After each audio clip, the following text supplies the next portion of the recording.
Carnegie India was established in 2016. We're now in our fourth year. The way we've built up Carnegie India is we've invested in three teams. So it's three research teams. So the first looks at what we call tech and society. And then really we kind of look at two sets of issues. One is everything on data. So we call that the future of data. So it's work on the privacy bill, which will be heard in Parliament later next week. Possibly go through Parliament in July and change the way in which a lot of us deal with our everyday lives. Data access, data transfers, data centers. So when it comes to data, that's very much the focus of Carnegie. It's a frontier area of our research. Second, we've got a nascent biotech program. And to be honest, and hopefully with some help from the audience here, and even otherwise, we're trying to see how to build out a biotech program. So we're still trying to figure out what is it that a think tank like us can do in this space. Second, we have a political economy team. It's run by two fantastic people who spent more than 10 years in the Ministry of Finance's supported think tank, NIPFP. That focuses primarily on factor markets. So it's land, labor, capital, financial markets, and obviously all the programs are interconnected at some level. The third is security, which has been the main domain of Carnegie worldwide since 1910. It is the oldest think tank in the world. Security also, it looks specifically at borders. And here the way we're doing security is looking at not just the harder end of security, nuclear weapons, missiles, etc., but also human security. So actually when it comes to today's discussion, human security, biosecurity plays a very big role in the way we think about security, the way we want to build our research on security in itself. So borders, the Indian Ocean, military technology, AI, that's very much the kind of key areas of focus for our security work. We're a small team. We have about 22 people here. I think generally we punch above our weight, and we do that with the support of people like you who are in this room. The knowledge transfer sessions or these kind of workshops and platforms is something new at Carnegie. We initiated it last year, and it's run by my very able colleague Raghuveer in the back of the room. But we chose knowledge transfer, so legally we're not allowed to teach in India as a not-for-profit, and we don't want to teach either. There are many other better places which you can do that. But we thought knowledge transfer is an apt way of doing teaching via policy discussions. It's much easier, I feel, or we feel, to have a policy discussion or a serious set of issues discussed in a teaching environment rather than in a roundtable. It's a format in itself, and this is really about coming back to the fundamentals of key issues, taking a step back, and this is why we're here today. So thank you very much for being here. Let me hand over to Shruti to introduce our speakers and take us through the day. Thank you, Rudy. Thank you so much, everyone, for joining us for this workshop on tackling coronavirus prevention, surveillance, and response. The coronavirus outbreak, now officially called the COVID-19, that originated in Wuhan in December 2019, has now spread to more than 72 countries with over 90,000 reported cases and almost 3,000 deaths. To contain the spread of this infection, travel advisories have been issued and quarantines have been implemented. Recognizing the severity of the situation, the WHO has called this outbreak a public health emergency of international concern. WHO is also working closely with global experts, governments, and partners to rapidly expand scientific knowledge on this new virus, to track the spread and virulence of this virus, and to provide advice to countries and the global community on measures to protect public health and prevent the spread of this outbreak. With new cases of coronavirus being reported in India and with new disease hotspots being identified in Italy, Iran, and South Korea, this workshop will examine the likely sources of the infection, evaluate its relationship with pre-existing coronaviruses, assess its potential to become a pandemic, and discuss India's capacity to manage such infections. Before we start the session, I would like to request you all to please keep your phones on silent. To begin the workshop and to discuss some of these important issues, we have with us today Dr. Gagandeep Kang, Executive Director of the Translational Health Science and Technology Institute. Gagandeep Kang is the first Indian woman to be elected a Fellow of the Royal Society. She is also the first Indian woman to be elected to Fellowship of the American Academy of Microbiology and the only physician scientist to receive the Infosys Award in Life Sciences. She has worked on the development and use of vaccines for rotaviruses, cholera and typhoid, conducting large studies to define burden, test vaccines, and measure their impact. Dr. Kang, if we could please have you on stage. Thank you.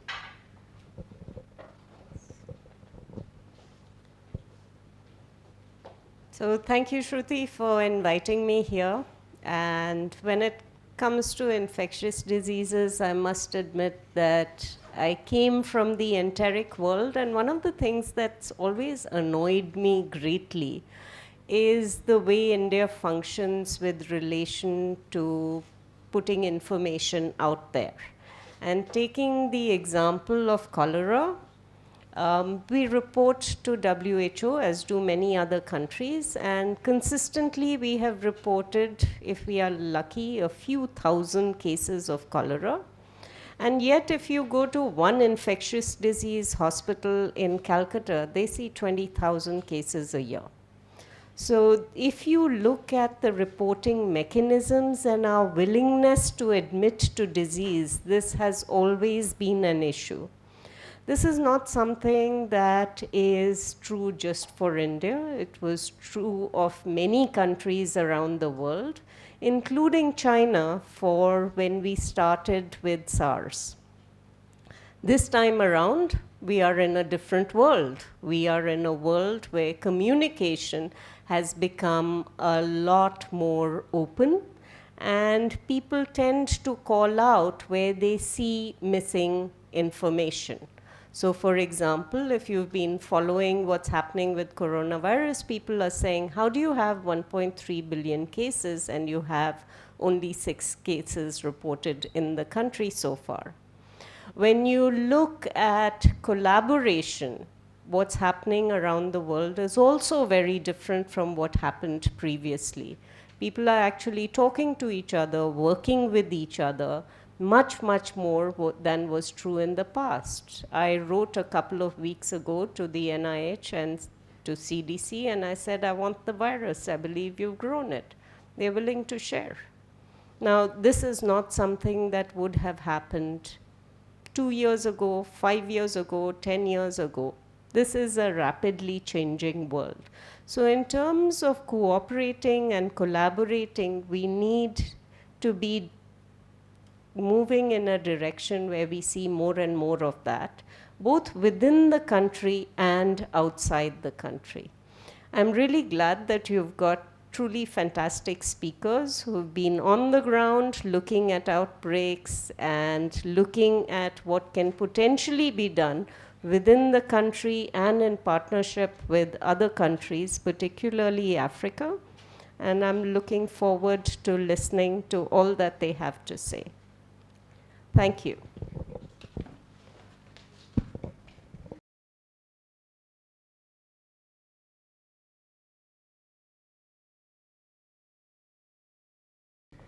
Thank you so much, Dr. Kang, for these deep insights. To dive deep into some of the issues Dr. Kang highlighted, I would now like to call on stage Dr. G. Arunkumar, Director of the Manipal Institute of Virology, to discuss the likely sources of COVID-19, its probable transmission routes, nature of infection, and its potential to become a pandemic. Can you use this? Very good morning. It's really a privilege to be here, and I'm very pleased. I thank the organizers for giving me an opportunity. So the next few minutes, I thought I'll put a base for the discussion. So there is one declaration that I'm not an expert in COVID-19. We have heard that WHO Director General saying yesterday, because every day I'm seeing how he speaks, so the change in attitude and the change in the words and expressions are changing. He was telling this is a unique virus with unique features. This is not influenza. And we are in an uncharted territory because predictions are becoming difficult. Something is happening, sometimes unpredictable, or people think that it will not happen. And same time, we also hear that Indians have protection against coronavirus. Japanese, that ship in Japan only few people in India got infected, others, such very keep hearing those things. So in today's this lecture, we'll be focusing on the origin of COVID-19 or the virus and the route of transmission, and how it is different from other coronaviruses, and what makes this coronavirus so dangerous, or whatever, why we are worried about, and how it is going to spread, or what is our thought on that. So I wanted to put some of the names clear, because initially when the virus was discovered, it was given a name that 2019 novel coronavirus. Naming the virus has become extremely touchy and difficult. So maybe after some time, maybe it may be numbers or something. Okay, so so the WHO has said that they will call the disease coronavirus COVID-19, but they wouldn't call the virus name. ICTV has named the virus as SARS coronavirus 2. But still very few people are using this terminology. Most of the people are still using COVID-19.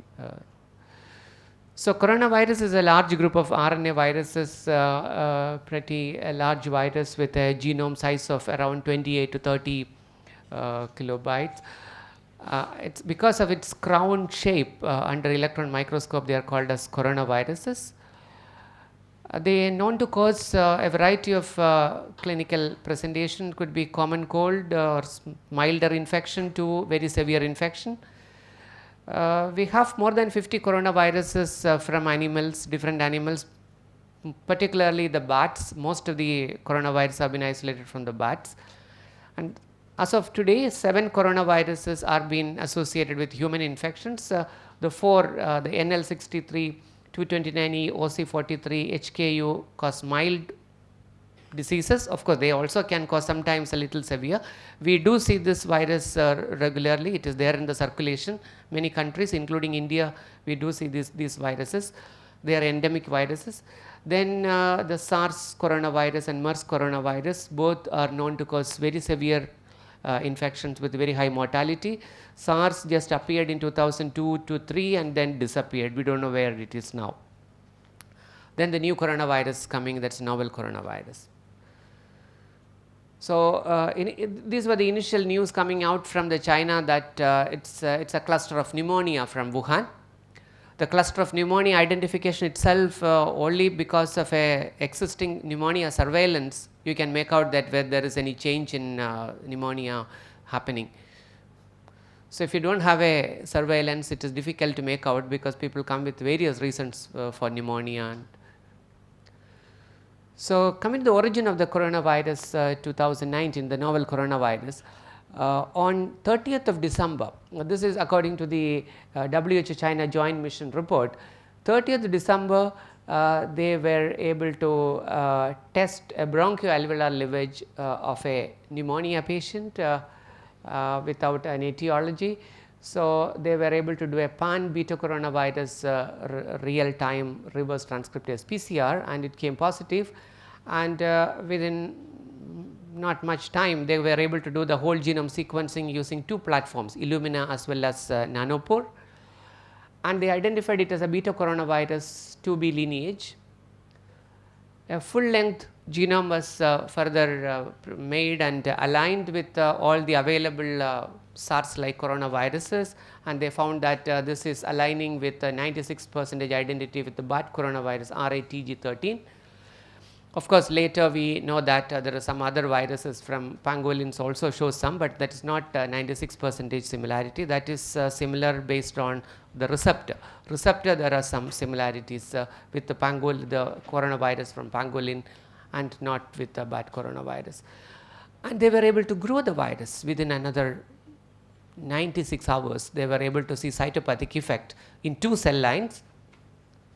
Electron microscopy, the virus has been seen, and subsequently the next few days additional work including animal models and animal experiments they were able to do. So this just shows that how much China has moved away from 2003 SARS, which it took so much of time to identify. Several countries together, that was the first time several countries came together to identify a new virus.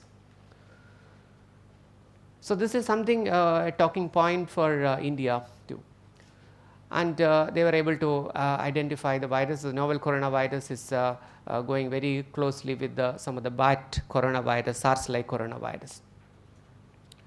I am sure Chitra will show some of the phylogeny maybe much better, so I am not getting into that.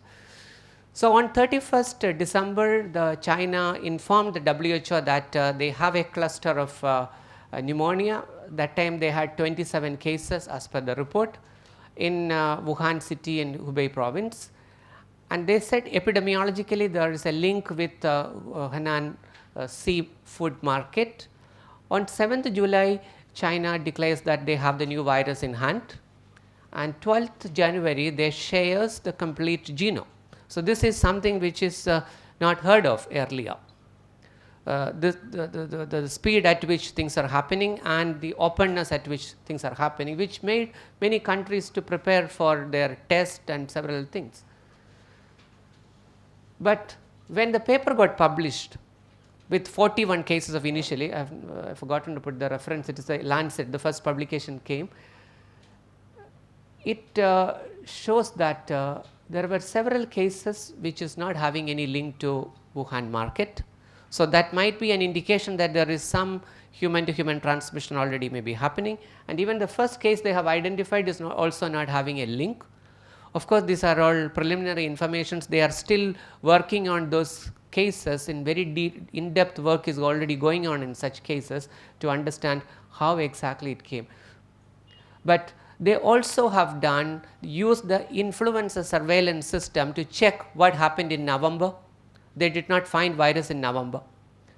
Guangdong district and the province and all, they have tested very good number of samples, but they did not find in November, they did not find in December, but they found in January. First week they find one case, second week they find more cases. So, such systems also really work if you properly do the surveillance to identify. So, it appears that COVID-19 virus is of zoonotic origin. It appears the natural reservoir is the bats. Intermediate host is not known. So, there must be some other intermediate host also. Malayan pangolin is being propagated as one of the intermediate hosts, but still lot of work has to be done because the virus is not very close. Lot of work in this aspect. There are three front the China is working right now. Detailed investigation of the symptomatic cases in December, whatever cases they saw, to see their further exposures, etc. Environmental samples, of course, they have already told that there are some environmental samples tested positive for virus, but they are still working on what is the source and type of wildlife in the market, and after market closing where they went, and they are still not able to get any link or information is not yet available on that, but work is going on. Coming to the transmission, the route of transmission is respiratory. It is a respiratory virus. The virus comes to the body through respiratory. Of course, your conjunctival mode of transmission also, there were very few cases at least been reported. Mode of transmission is close contact, droplet. It is a droplet infection. And fomite transmission is also quite common. That is why the hand washing becomes very, very important. There were now some reports that fecal oral transmission, there is a possibility because the virus has been even cultured from the fecal, but the outbreak is not driven by the fecal oral route. The outbreak is driven by the droplet. Aerosol in public it is not proven. But when you do a procedure in the hospital, intubate a patient or something, when it generates aerosol, there is a chance of transmission, but there N95 mask extra is required. Otherwise, in public place, it has not been shown that it is an aerosol mode of transmission. The transmission pattern is not suggesting that. Long incubation periods keep changing because initial information was 2 to 10 days and now we say it's 1 to 14 days according to the Joint Commission report, but there are publications which talks about much more than that also. So, basically it says that there is a longer period of incubation, and also we now know that longer period of virus shedding. Particularly some of the mild cases, asymptomatics are shedding virus for nearly 18 days etc. has also been some publications coming out, but some of the publications are of course not peer reviewed yet. So, the close contact people who are taking care of the sick ones at home or in hospital, and there is at least one report has come that a pet dog tested positive in Hong Kong. We really do not know whether that makes will be playing any role at the moment, not, or it is just a PCR positive may not be able to tell that infection all the time. So, if you look at the transmission setting in China, the main transmission setting was household. Most of the cases are household transmissions, so family members, one member infecting the other members, and according to their calculations is around 3 to 10% attack rate, secondary attack rate in the family clusters, and they have studied a number of family clusters in different locations. Healthcare setting is also another very conducive place for transmission to other patients, which is already noticed, which is already reported, and a number of healthcare workers have been also infected, but we should understand that 40,000 healthcare workers are deployed in Wuhan itself. But the numbers reported is something around 2055, but that numbers have now increased. I think more than 3,000 cases are being reported. But unlike your SARS virus or MERS coronavirus or SARS coronavirus, the hospital transmission is not the main driver here. The driver is basically the community transmission or the household transmission. Several closed setting situations like in prisons, old age homes etc. transmissions had happened, and these are places where close contact transmissions very conducive conditions. It is again very surprising that children below 18 years, the attack rate is very low compared to adults. Of course, we need sero surveys to detect, because these attack rates are calculated based on PCR testing. So, that may not be the best one. The moment the serological tests, the serological exposure tests are available, so we may get a better understanding of what happens to children. But from China, only one of the district, I forgot one of the province, I forgotten the name, they have reported compared to other provinces a higher number of children infected. That paper has just, I think, preprint has come out yesterday, day before yesterday. This we have already told the speed of actions happening, and also the speed at which the virus has been reported outside the China also very quickly. And it's very interesting to see that the travel transplant the infection or it takes the infection out. The Thailand is the first country, the number one in terms of travel to China, between travel China. The next country was Japan, and the second case was reported from Japan. So, that is how the disease started spreading. So, this was today early morning, but now the figures have become 93,000 plus.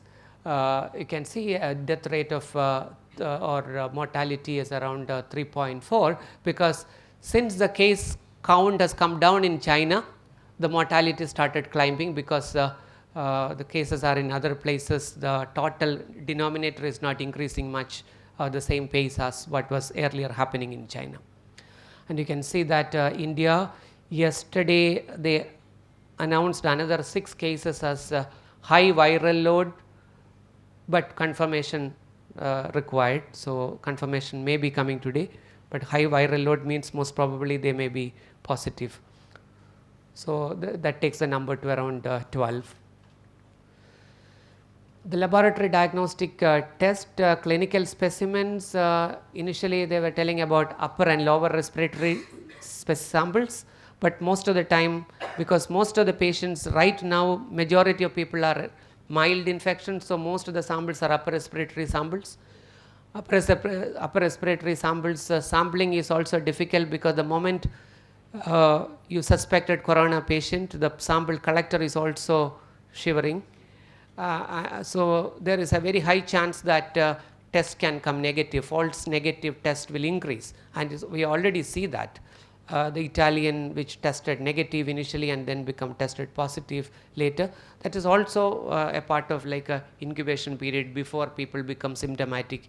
Testing also sometimes happens. The real-time PCR is the testing method, and WHO guidelines says that containment level is for molecular diagnosis it is BSL-2 and virus isolation BSL-3. India has currently 15 laboratories is functioning. They are telling that another 19 laboratories will be made from today or something. Okay. Already announced. So the signs and symptoms, which is again I've taken from the WHO China joint mission. So the main symptoms are the respiratory symptoms, the cough and fever. But you can again see that some cases without fever, so sometimes maybe fever may not be very pronounced, or people might take some antipyretics before coming to the hospital also, that also chances are there. China is extensively using CT scan also. CT scan, they say the infiltration into the lungs, ground glass appearance is quite suggestive of infiltration. So, but again, this is not specific for coronavirus, but when the test is delayed, etc., they were in fact, they changed the case definition to accommodate this for case management. Now, these are some of the adaptations we also may have to do it when it comes. It is not that only after testing you try to do something. The severity from the report, this is after analyzing more than 55,000 cases. It says that 80% of the cases are mild to moderate respiratory illness, which includes non-pneumonia as well as non-complicated or uncomplicated pneumonia cases too. Severe cases, 13.8%, where people have respiratory rate more than 30, oxygen saturation low, lung infiltration more than 50% in the first 24 to 48 hours. These are some of the signs which they have used to describe it as a severe case. Because these are very, very important in triaging the cases, because otherwise the hospitals are going to be flooded, because you really need to know who really need admission, who really need an intensive care and who can be at home. So, effective utilization of the facilities is very, very important, and highest risk is people more than 60 years and people with comorbidities.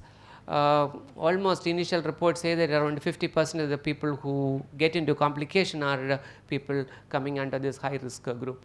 Asymptomatic cases are reported, but only after a sero survey we can get a clear idea.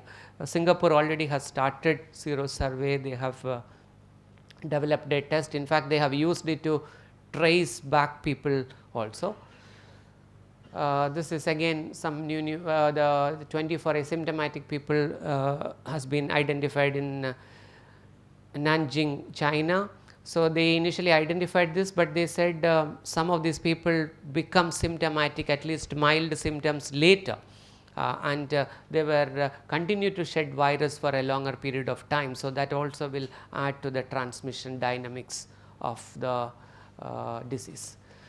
Looking at the age group, when you have 44,000 plus cases, when they have looked at, this is the age group. 87% of the cases are coming from 30 to 79, and here if you further split also, it is something around the median is coming around 51. So interquartile range also will come very close to 40 to 69 sort of age. Lower age groups, you find a lower attack rate This is consistent from even other parts of the world where cases have been reported. Now other countries are also reporting. In fact, Italy is on the same number and same death as China. 2,000 plus cases, 56 death was in China at one point. Italy has the same point at this time. Case fatality, again, patient aged 80 and above, the case fatality is very high, and it is directly sort of proportional to the age, the case fatality rate. So, and among critical cases which require intensive care, it is almost 50% case fatality rate. And also overall case fatality is 3.4. So, these people are actually not dying very quickly, because some of these people, if you look at the hospitalization, they go up to 8 weeks. So, they take out the hospital bed for a pretty long period of time. So, that was not the scenario with the influenza virus which we used to deal earlier. The mild cases are the median time is mild case to recover 2 weeks, clinical recovery. Severe and critical cases is taking 3 to 6 weeks to recover. This is going to really put our system into really stress. So, that is where triaging is becoming very, very important. And onset to severe disease is 1 week, and fatal cases sometimes takes around 8 weeks up to that. So, pattern of progression. So, you can see that the mild case and moderate cases are recovery is very high recovery, but the critical cases naturally, because their oxygen saturation comes down and you do not have facility or mechanism to provide or supportive care, because oxygen supply, ECMO, extracorporeal oxygenation facilities are less. So, you get compromised there, so that will increase the mortality. We do not have any antiviral specific to this virus, but there are some antivirals, lopinavir and ritonavir has shown some benefit in SARS coronavirus or MERS coronavirus patients, and this has already been under trial in China. Multiple trials are going on in China and even other countries, and remdesivir also trials are happening. We hope that in another few weeks some results will come out on this trial. No vaccines yet, but again in the field of vaccine tremendous progress has been done with the contribution of CEPI. CEPI has really contributed. You have platforms now ready, multiple people are working on. MERS vaccine was platforms where people are being using now for developing vaccines. Already vaccines have gone into phase 3 trials, so that is really a good news, because the idea of CEPI is 16 weeks taking the vaccine to the patient or people, it's really good. So, to compare the novel coronavirus or the COVID-19 with other ones, you can see that the location, 2 of these coronaviruses are location is China and 1 is in Saudi Arabia. Age, all the coronaviruses, the median age is higher age. Of course, in MERS and SARS, you also see the male to female ratio different, whereas male to female ratio is almost equal, 51.04 something is the male percentage in case of COVID. Mortality is around 3.4 here, but a very high mortality of 37% is in MERS coronavirus, and SARS coronavirus around 10%. Healthcare workers getting infected comparatively low in COVID, whereas MERS corona and SARS coronavirus, a lot of people got infected in the hospital. Here, this is what again I am telling that this percentage slightly varies between publications.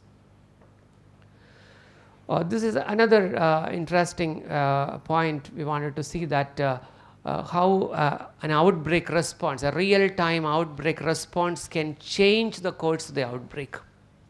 A massive outbreak in China, at least they were able to slow down the outbreak, China also not telling that the coronavirus has gone away from China, but they were able to really contain it, buy time for other provinces, other countries, and when it gets opened up, you may see surge of cases, but by the time you already learned how to deal with it, you have quite a bit of expertise. So they were doing every step, they were taking a lot of actions, and these actions including classical methods of quarantine, complete city or quarantine, and they also did this not exactly replicating what they did in Wuhan. Wuhan, they had a program, the fundamentals remain the same, but when they are taken to another province, depending on the situations, the school closed down or functions closing down, depending on that. So adaptation is very much important. Your protocols should keep changing. The versions should keep changing. Even their clinical protocol, in 6 weeks, they had six versions of the protocol. That is what really we need it, because we have to learn and change it and go ahead. So some of the epidemiological characteristics of the outbreak response, particularly the extreme efforts to contain the virus, complete shutdown, taking the people along with them. Such type of administration also will be maybe helpful, and fear factor is also helpful for people remaining at home. Other countries may not be able to do exactly the same thing, and we need not do exactly the same thing. What we need is, we need an Indian plan for Indian containment, not we just replicating what already done in other places. And rapid construction of hospitals and massive mobilization of the healthcare staff from other provinces, because the disease was not reaching there very fast. So that is the way you can salvage people also. You can see here that the great efforts, your cases are coming down, the number of admissions coming down, number of discharges going up. The yellow ones are the discharges going up. So this clearly shows that whatever efforts they have put, it really worked. But that doesn't mean that the virus immediately go away, or because a significant part of China is still susceptible. And this actually compares in the SARS. You can't read it, I'll just tell you for that. The SARS started in November, but it took a long time before having 300 cases and several deaths before it getting reported to WHO. And then it took some more time to identify that is a virus, because people thought even chlamydia and other things, but it took some time. Whereas here you can see that early December they are seeing something, end of December notification going to WHO, within a week virus, genome, test, containment, and already the virus is on another country. So that is a comparison between the China's response in SARS versus COVID. And this, because people sometimes get confused with India has handled a Nipah virus outbreak, then why we should worry about coronavirus. Nipah kills 90% people, which is handled well. But Nipah is a very different virus. It doesn't spread. Very limited spread. It doesn't have the capacity to sustain the spread.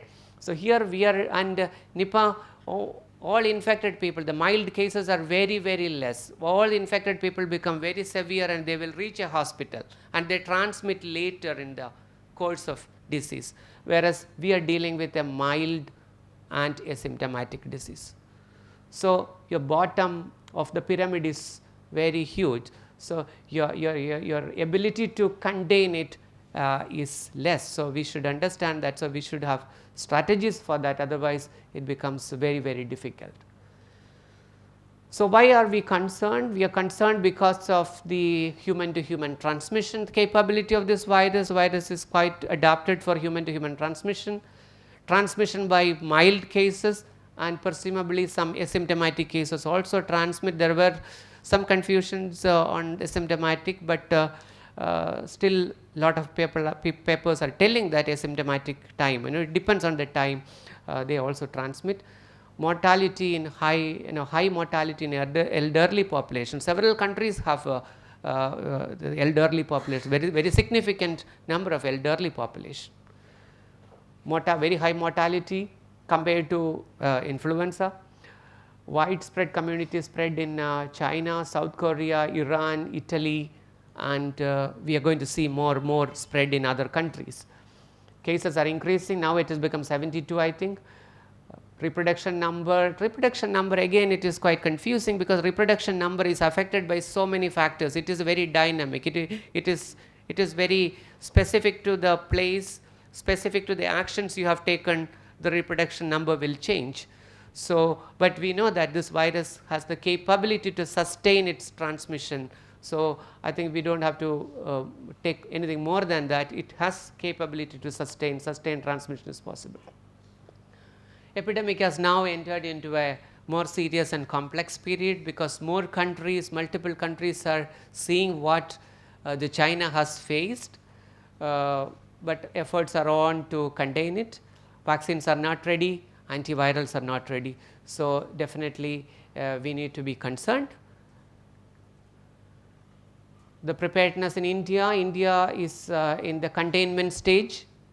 21 international airports and 12 seaports and around I think 60 of minor seaports are containment or the surveillance is going on. There are designated isolation facilities, home quarantine for asymptomatic people. Some of the communication from ministry says that more than 500,000 people have come. But we find that only 25,000 people are monitored by the Integrated Disease Surveillance Project and 3,500 plus people are being tested till now. As of now, I think 12 positives. It is a time to change the strategy or in addition to what is already doing. You cannot change this because more countries are coming. So, you need to have airport level screening. In addition to that, we need to check whether community transmission is happening. And what is a marker for community transmission? Because this is a mild disease, mild presentation in many cases, you do not see clusters easily. You need to have sentinel pneumonia surveillance in selected places, or you have to use the existing influenza surveillance system to look for coronavirus. That is what some other countries have already done. Singapore has started very long time back. Now US has started.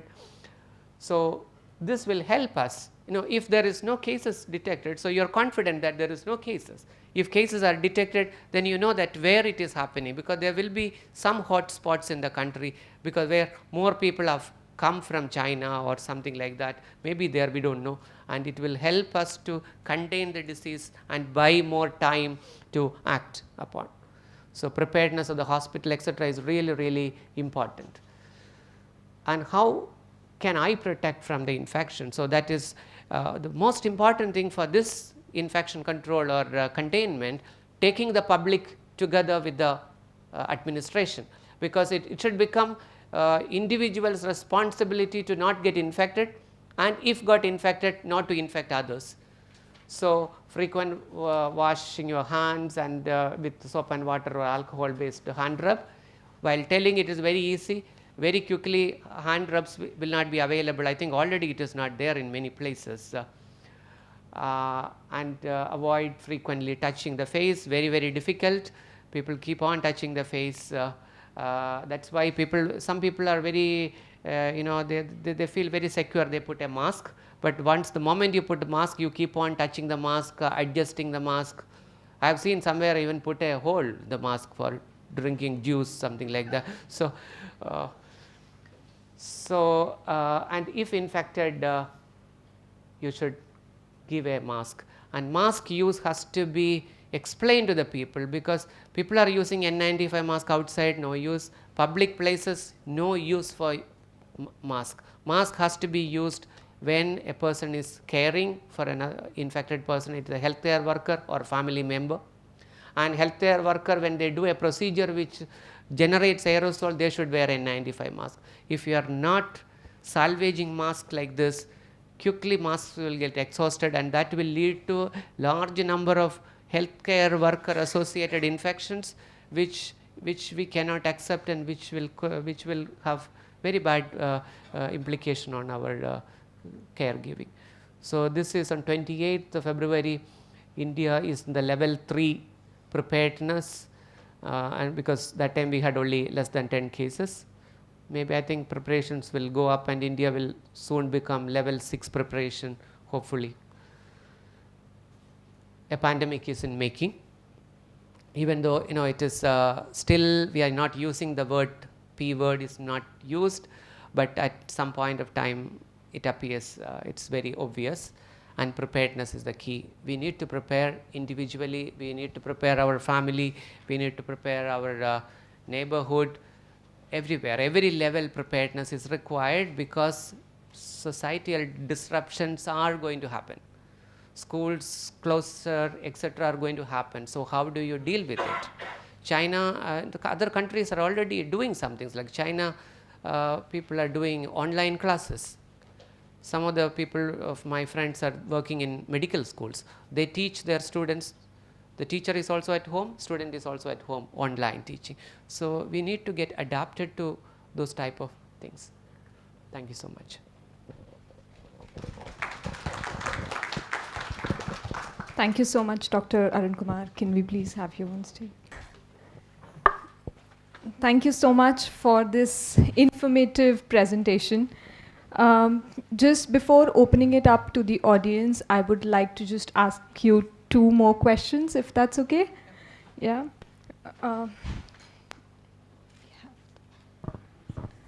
So in your presentation, you mentioned that bats are most likely the sources of coronaviruses.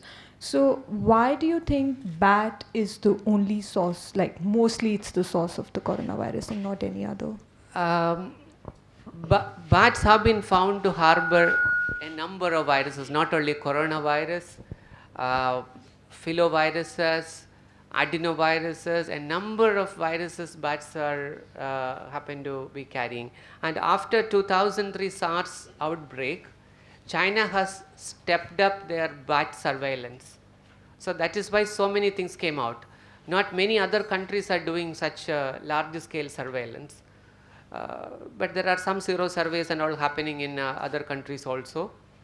In India, we don't have that much of data because surveillance is very, very limited. Right. So, but why the bats are having more different types of viruses, I don't have any answer for right now. Okay, okay. Also, some experts have suggested that with summer approaching in the Indian subcontinent, India and its South Asian neighbors might have an advantage over other countries where coronavirus is spreading. So, how do you assess that hypothesis? In 2015, this is what everybody used to think about influenza also. In 2015 and 2017, we had influenza H1, influenza A, H1N1, a very high level outbreak, summer outbreak in 2015 and 17. Yeah. So if an influenza can spread in summer, why not coronavirus?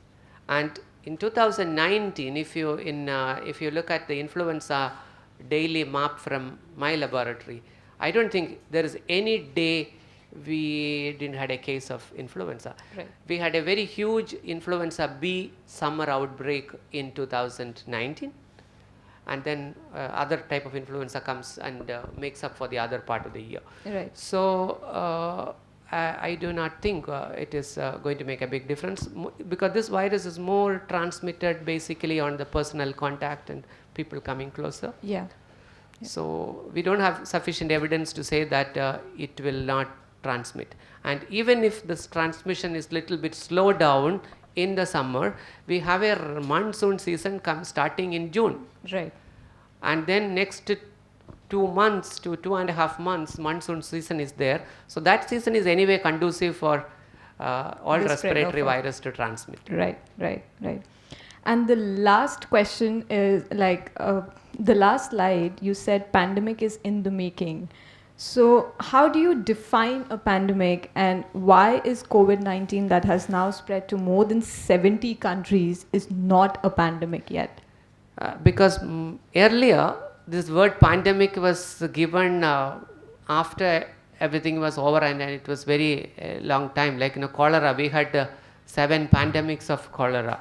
Yeah. So the basic definition of pandemic is again more than one continent if there is an active transmission. It is. So the problem here is when H1N1 and influenza A H1N1 came, there is a thinking that the declaration of pandemic become a little early. So after that, the WHO is little hesitant to call it as a pandemic early. Okay. So they may not even call it as a pandemic, but in the history it will be written as a pandemic. No, but WHO has called it a public health emergency of Yeah. international concern, but not a pandemic. So how do these two things differ? Public health emergency of international concern is a legal term, Right. because it is as per the International Health Regulation 2005. But pandemic doesn't have any legal implication. Okay. Whereas public health emergency of international concern declaration has a legal implication. But whether that is working or not, it's a very different issue, because the reason for such international health regulation was brought out was whenever an outbreak or something comes, it should not affect the country's economy but you cannot get into individual countries' sovereignty, because each country will decide what to do. Yeah. So it is really not showing much effect, but that means it needs modifications. I'm sure modifications will come. No, but does it also affect the way countries work together to tackle the situation? So say if we have declared it a public health emergency of international concern, but not a pandemic, does it affect the way countries work together to tackle it? Or That is why legally it was declared as a public health emergency of international concern for the international collaboration and people coming together to act. So just declaring pandemic, I don't think it is going to change anything. Okay, yeah. Yeah, sure. I'm really sorry. No, I no, no, wanted to of make some comments related to Arun's presentation, and also because I have to leave. But the first one comes from the definition of pandemic. The World Bank has a pandemic emergency fund, PEP funds, that are available. And if a pandemic is declared, those are supposed to be released. The problem really is, if WHO doesn't call it a pandemic, how does World Bank make that decision? But World Bank just made the decision to release $1 billion, right? 17. So, yeah. Yeah. Up to $1 billion. So they have a lot of money available and they're going to release it now. So it might have come faster. There's been a fair amount of pressure put on them from international agencies to say release this funding because countries need it now. So the declaration of a pandemic is important for that reason. Right. And by the formal definition of a pandemic, it is a pandemic. The only problem really is that WHO is now saying that they want to see sustained disease over time.